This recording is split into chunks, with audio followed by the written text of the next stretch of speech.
Personality right क्या होता है? व्यक्तित्व अधिकार बोलते हैं इसको हम। ये टॉपिक इस समय काफी चर्चा में और समय समय पे चर्चा में आता रहता है ये। आइए आज इसको समझते हैं, पर्सनालिटी राइट। शायद मुझे लगता है कि पहली बार आप लोग इसे सुन रहे हो, या हो सकता है आप में से बहुत सारे लोग जानते हो।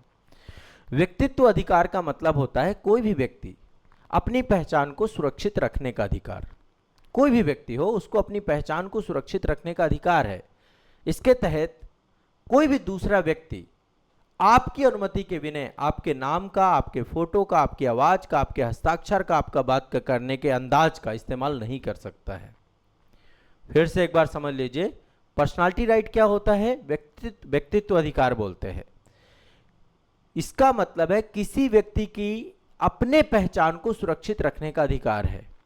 आपकी अनुमति के बिना ना तो आपका नाम उपयोग किया जा सकता, ना आपकी फोटो उपयोग की जा सकती, ना आपका आवाज, ना आपके हस्ताक्षर करना, ना आपकी बात करने के अंदाज को। ठीक है? जितने भी सेलिब्रिटी होते हैं, बड़े बड़े मशहूर हस्तियां, उन्होंने इस मुद्दे को कई बार उठाया है, कोर्ट तक गया है मुद्दा। आप सभी जानते हैं बहुत सारी कंपनियां एडवर्टीजमेंट करती हैं, ऐड चलाती हैं, और उस ऐड में कई बार बहुत सारे लोग मिमिक्री वगैरह भी करते हैं। तो जो कंपनियां ऐड चलाती हैं सामान बेचने के लिए, तो कई बार गलत इस्तेमाल भी होता है। अनुमति के बिना फोटो लगा दिया, कई बार जो है नाम का उपयोग कर लिया, आवाज का उपयोग कर लिया, ऐसे वीडियो एडवर्टीजमेंट बन जाते हैं। दो चीजें होती हैं, देखिए व्यक्तित्व के अधिकार के अंतर्गत दो चीजें होती हैं। एक होता है पब्लिसिटी का अधिकार, राइट टू पब्लिसिटी जिसे हम कहते हैं। दूसरा होता है राइट टू प्राइवेसी। अब पब्लिसिटी क्या होता है? आप देखते हो हर बार आप चर्चा करते रहते हैं पीआर पीआर पीआर पीआर, यही है। पब्लिसिटी स्टंट होते हैं बहुत सारे, और वो सकारात्मक और नकारात्मक दोनों तरीके के हो सकते हैं। ये जितने भी बड़े बड़े लोग हैं ना, पर्सनालिटी राइट को लेकर कोर्ट के पास जा चुके हैं, बहुत मुद्दा उठा है इसको लेकर के। जितने सेलिब्रिटी हैं, ये मुद्दे उठते रहते हैं। पब्लिसिटी का मतलब क्या होता है? राइट टू पब्लिसिटी का मतलब है आपकी पहचान का बिना अनुमति के कोई व्यावसायिक उपयोग नहीं किया जाता है, नहीं कर सकता है, जैसे विज्ञापन वगैरह कहीं पर भी। निजता का अधिकार क्या है? आपकी अनुमति के बिना आपकी तस्वीरों का, आपकी पहचान को समाज में गलत तरीके से नहीं दिखाया जा सकता है। तो राइट टू पर्सनालिटी में दो अधिकार आते हैं, राइट टू पब्लिसिटी और राइट टू प्राइवेसी। आपकी अनुमति के बिना कुछ नहीं हो सकता। और आगे चलते हैं। भारत के संदर्भ में कोई कानून नहीं बना इसको लेकर के, लेकिन अदालतों ने कई सारे कानूनों के जरिए इसको सुरक्षित करती हैं। जैसे आर्टिकल 21 जीवन और निजता का अधिकार है, उसी के तहत आपका प्राइवेसी का अधिकार आपको मिलता है। कॉपीराइट अधिनियम 1957 बना हुआ है, जिसमें कलाकार, गायक, उनके काम का उनका नैतिक अधिकार देता है। तो हमारे यहाँ पे कॉपीराइट एक्ट बनाया गया कि आपकी चीज़ों को कॉपी नहीं किया जा सकता। आप सभी जानते हैं ट्रेडमार्क अधिनियम 1999 बनाया गया है, किसी के नाम की खास पहचान का गलत इस्तेमाल नहीं किया जा सकता आपने यदि ट्रेडमार्क करा रखा है। जैसे आप देखते होंगे आज़ाद IAS एकेडमी है, उसके आगे TM लिखा रहता है, ट्रेडमार्क लिखा रहता है ना, कोई और यूज़ नहीं कर सकता है। और भी मतलब गलत उपयोग होता है कई बार। जैसे मैं आपको बताऊं, संस्था का भी कई जगह पे मैंने ऐसे कई मामले आए थे कि जहां पर लोग जो है अपनी ब्रांच बता रहे थे कि आज़ाद IAS एकेडमी जो संस्था है गाजियाबाद में अवस्थित है, तो उसकी ब्रांच जो है किसी ने मतलब अन्य अन्य जगहों पे, एक तो मध्य प्रदेश में एक मामला आया था कि मध्य प्रदेश में कोई हमारे नाम से संस्थान चला रहा था, और ऐसे बहुत सारे मामले विभिन्न संस्थान फर्मों के साथ होता है। बाद में बहुत सारे बच्चों ने हमें शिकायत की कि सर आपके नाम से यहाँ पे फ़ोटो लगा के सब चीज़ों का उपयोग कर रहे हैं। अब चूंकि हमने ट्रेडमार्क अधिनियम 1999 के तहत देखिए आपकी संस्था भी रजिस्टर्ड है पूरी तरीके से, है ना, एक कारपोरेट फर्म के तौर पे भी है और सारी चीज़ें हैं, और वो जो कानूनी लीगल चीज़ें होती है, क्योंकि टैक्स जाता है ना, कारपोरेट टैक्स जाता है, GST जाता है, बहुत सारी चीज़ें होती है, प्रक्रियाओं के तहत ही चीज़ें चलती हैं, जितनी भी चीज़ें चलती हैं। तो ऐसे ही जितने भी बड़ी बड़ी संस्थाएं हैं, जितने भी बड़े बड़े लोग हैं, ये ट्रेडमार्क करवा के रखते हैं, कॉपीराइट करवा के रखते हैं। तो कोर्ट ने कई सारे फैसले दिए। जैसे रजनीकांत का केस आया था 2015 में। अभी जैसे राघव चड्ढा के बारे में आपने सुना कि राघव चड्ढा भी कोर्ट चले गए, उन्होंने कहा भी मेरी तस्वीरों का, मेरे नाम का, उसका मजाक उड़ाया जा रहा है, मेरी छवि का उपयोग किया जा रहा है, अजीब अजीब तरीके के मीम्स बनाए जा रहे हैं इंस्टाग्राम में, फेसबुक में, आप इसको बैन करवा दीजिए।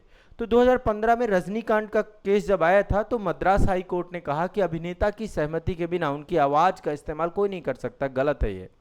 ऐसे ही आप सदगुरु के बारे में जानते होंगे। मैं तो मतलब बहुत फैन हूँ इनका, फैन कहूँ एग्जैक्टली इनको सुनता बहुत हूँ। जग्गी वासुदेव जी दिल्ली हाई कोर्ट में आर्टिफिशियल इंटेलिजेंस के जरिए इनका आवाज़ और चेहरे का दुरुपयोग करने वाली बहुत सारी वेबसाइटों को रोका उन्होंने, दिल्ली हाई कोर्ट ने। अभी आप देखिए डीप फेक का ज़माना है, पता ही नहीं चलेगा कि आपका कैसा उपयोग कर लिया गया। इसके अलावा कोर्ट ने यह भी कहा है कि किसी व्यक्ति की मृत्यु के साथ ही उसके यह अधिकार समाप्त हो जाते हैं, पर्सनालिटी राइट फिर उसका रह नहीं जाता है। अब पर्सनालिटी राइट को और थोड़ा सा डिटेल में चलते हैं।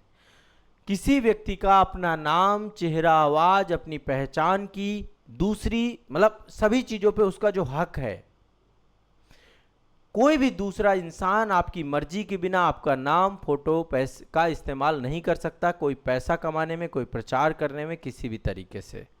और ये अधिकार मशहूर हस्तियां जो होती हैं, जिनका नाम है बहुत ज़्यादा, जिनके नाम से बड़े बड़े फ्रॉड हो सकते हैं, राजनेता, अभिनेता, खिलाड़ियों, उनके लिए बहुत ज़रूरी होता है, क्योंकि उनको एक एक विज्ञापन से करोड़ों रुपया मिलता है।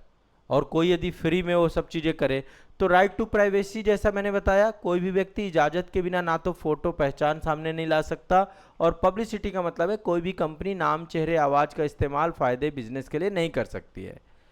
तो राघव चड्ढा के मामले में सुनवाई करते समय दिल्ली हाई कोर्ट ने कांग्रेस नेता शशि थरूर का पुराना कोर्ट को केस का उदाहरण भी दिया। राघव चड्ढा को तो साफ साफ बोल दिया कि आप मानहानि का केस लाइए, आप पर्सनालिटी राइट नहीं ला सकते, क्योंकि कोई भी नेता, मंत्री सार्वजनिक व्यक्ति होता है, और कोई भी सार्वजनिक व्यक्ति में जनता के पास लोकतंत्र में अधिकार है कि आप जो है अपनी आवाज़ को जो है जनता आपको क्रिटिसाइज कर सके, आलोचना भी कर सके, आपके निर्णयों पर वो अपनी राय रख सके। तो 2017 में आप सभी को मैं बता दूं एक शशि थरूर का मामला भी आया था। अर्णव गोस्वामी जी के बारे में आप जानते हैं, रिपब्लिक भारत एक न्यूज़ चैनल चलाते हैं, उससे पहले भी दूसरे अन्य चैनल पे रहे हैं। तो अर्णव गोस्वामी के न्यूज़ चैनल पर एक मतलब आप सभी शशि थरूर को जानते हैं, उनकी वाइफ थी सुनंदा पुष्कर, उनकी मृत्यु हो गई थी। तो उसके मामले पर कई सारी खबरें दिखाई जा रही थी, और वो खबरें शशि थरूर को लगा कि ये सारी खबरें फेक हैं, वो कोर्ट चले गए, ठीक है। और कोर्ट में जाके उन्होंने बोला कि भैया ये चैनल फर्जी खबरें दिखा रहा है, आप इनको रोक दीजिए। तो जब शशि थरूर कोर्ट गए तो कोर्ट जाने के बाद कोर्ट ने कहा कि एक पब्लिक फिगर, सार्वजनिक जीवन जीने वाले व्यक्ति के रूप में जनता को उसके बारे में जानने का अधिकार है। कोई भी व्यक्ति जो पब्लिक फिगर है, नेता तो देखो अपने आप को मतलब यही समझिए, इसी को बोलते हैं कि कितना मतलब दोहरा रवैया है। एक तरफ तो वो चाह रहे हैं कि हमारे कामों की वाहवाही हो, खूब छोटे छोटे काम करेंगे। ये वही राघव चड्ढा हैं जो जेनजी के नेता बन गए थे, हमेशा अपने आप को बिल्कुल फ्रंट में रखना चाहते थे, और एक वही जो जेनजी ने जब इनको दो चार बातें कह दी तो इनको बुरी लग गई। इनको लग गया कि अरे अरे मेरे बारे में कैसे ऐसे बोला जा सकता है, मैं तो पब्लिक फिगर हूँ, मैं तो ये हूँ। तो कहीं ना कहीं पे कोर्ट ने साफ कह दिया कि जो नेता है, एक पब्लिक फिगर है, उसके सार्वजनिक जीवन को जानने की मतलब एक तरीके से जनता को उसके बारे में जानने का अधिकार है, और मीडिया को चुप नहीं कराया जा सकता। बस मीडिया फेक न्यूज नहीं चला सकती। और यही राघव चड्ढा के केस में अभी नाम सामने निकल के आया है कि राजनीति में जब भी कोई आप बड़ा फैसला लेते हैं, कोई एक पार्टी से दूसरी पार्टी में जाते हैं, तो लोग उस पर बात करेंगे, और इसको पर्सनालिटी राइट के तौर पे नहीं लिया जा सकता है, ठीक है। राजनीतिक फैसले पर्सनालिटी राइट के अंतर्गत नहीं आते हैं। आप डिफॉर्मेशन करिए, मानहानि का केस करिए, सबसे बड़ी चीज ये है। तो कई भारत के बड़े बड़े बॉलीवुड अभिनेता अपनी पहचान का गलत इस्तेमाल को रोकने के लिए कोर्ट का दरवाजा खटखटा चुके हैं। कोई कंपनी, कोई व्यक्ति बिना इजाजत के किसी स्टार का नाम, उसकी आवाज, उसके चेहरे से पैसा कमाने की कोशिश करता है, तो अभिनेता पर्सनालिटी राइट व्यक्तित्व अधिकार के तहत केस दर्ज कर सकता है। तो फिल्म जगत के दिग्गजों में से एक बड़े अमिताभ बच्चन जी को आप सभी जानते हैं, ये हैं अमिताभ बच्चन जी। बहुत सारे लोग व्हाट्सएप पे अमिताभ बच्चन का नाम, फोटो, आवाज का इस्तेमाल करके फर्जी कौन बनेगा करोड़पति, केबीसी की लॉटरी और स्कैम चला रहे थे। उनके चेहरे वाली टी शर्ट और सामान भी बिना इजाजत के बेचा जा रहा था। टी शर्ट में अमिताभ बच्चन की फोटो वगैरह बनी थी।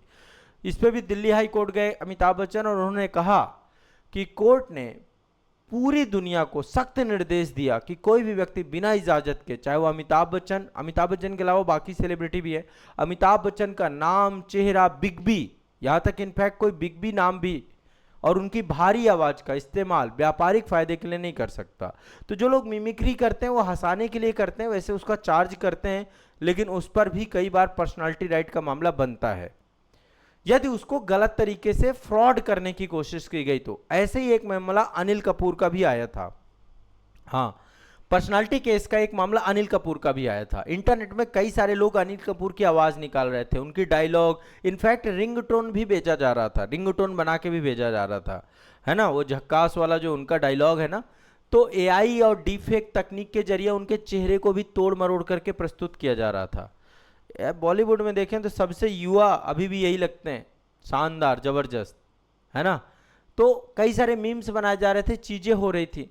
तो हाई कोर्ट ने बोला कि अनिल कपूर की नाम का, उनकी आवाज का, उनकी तस्वीरों का, उनके बोलने के खास अंदाज का, उनके हाव भाव का, उनके मशहूर डायलॉग, जैसे मैंने झकास की बात कही, उनके बिना इजाजत के उसका व्यापारिक इस्तेमाल पे पूरी तरीके से रोक लगा दी कोर्ट ने। इससे पहले पर्सनालिटी राइट पे बहुत सारे, इनफैक्ट बट अमिताभ बच्चन का जो पूरा परिवार का मामला है, ये पूरी फैमिली का मैटर था। आराध्या बच्चन 2023 में यूट्यूब पर अमिताभ बच्चन की जो पोती है आराध्या, उसके स्वास्थ्य को लेकर झूठी और भ्रामक खबरें फैला दी गई। कोर्ट ने उन सभी यूट्यूब चैनलों को तुरंत वीडियो हटाने के निर्देश दिए कि ऐसे मत चलाइए आप कोई भी वीडियो।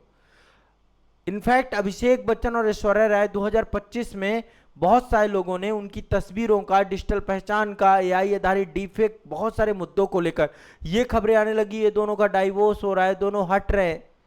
ऐसे मुद्दों को भी कोर्ट ने बोला कि ये सारे मैटर हटाइए। तो अभी दिल्ली हाईकोर्ट ने राघव चड्ढा को राहत नहीं दी है। उन्होंने कहा कि अभिनेता और राजनेताओं के मामले में बहुत अंतर होता है। अभिनेता अपने व्यापारिक नुकसान, जब कोई अभिनेता अपनी पहचान चुराता है तो उससे वो पैसा कमाता है, सामान बेचता है और उसको आर्थिक नुकसान होता है यदि कोई भी उसकी पहचान को चुरा रहा है। और नेता को राजनीतिक आलोचना, जितनी वाहवाही लूटना चाह रहा है उतनी ही आपको जो है, ये भी तो राघव चड्ढा के मामले में लोग उससे पैसा नहीं कमा रहे बल्कि पाला बदलने का राजनीतिक व्यंग कर रहे हैं, कार्टून, आलोचना, ये सारी चीजें कर रहे हैं। तो लोकतंत्र के अधिकार के अंतर्गत आता है किसी भी नेता का क्या करना। एक बहुत ही मतलब एक तरीके से समझिए ये एक लैंडमार्क जजमेंट है आपका, ठीक है। राघव चड्ढा का मामले का बहुत लैंडमार्क जजमेंट है। इससे पहले शशि थरूर के मामले में भी यही हुआ कि भैया आप नेता हैं, आप जो है जनता की वाहवाही लूटने के अलावा कई बार जनता की सुननी भी पड़ेगी। जंजी के नेता बने थे तो अब जंजी यदि कुछ कह रहा है तो उसे सुनिए, कहीं तो गलत लगा होगा उन्हें। ये सारी चीजों को लेकर के पूरा का पूरा मुद्दा इस समय काफी चर्चा में था, पर्सनालिटी राइट काफी चर्चा में था, इसलिए मैंने आपको पर्सनालिटी राइट बताया, ठीक है। चलिए।